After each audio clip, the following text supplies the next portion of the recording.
ఉప్పు కర్పూరంబు ఒక్క పోలికనే ఉంటాయి. ఉప్పు కర్పూరంబు నొక్క పోలిక నుండు అని వేమన చెప్తారు. ఉప్పు తెల్లగానే ఉంటుంది, కర్పూరం తెల్లగానే ఉంటుంది.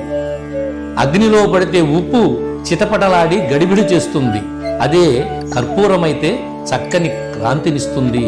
అదే చెప్తున్నాడు వేమన. ఉప్పు కర్పూరంబు నొక్క పోలిక నుండు చూడ చూడ రుచుల జడవేరో పురుషులందు పుణ్య పురుషులు వేరయా విశ్వదాభిరామ వినురవేమా. పురుషులందు పుణ్య పురుషులు వేరయా అంటున్నాడు.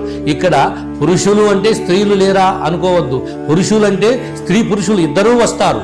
అందుకనే చెప్తారు, మరి మనము వివేకముతోటి, మరి జ్ఞానముతోటి, శాంతభావముతోటి, మరి మనం ఒక సేవాభావంతో గనక ఉంటే వారు ఎప్పుడు కూడా పురుషులందు పుణ్య పురుషులు వేరయా అని వేమన సమాజానికి ఒక అద్వితీయమైనటువంటి భావాన్ని తెలియజేశారు.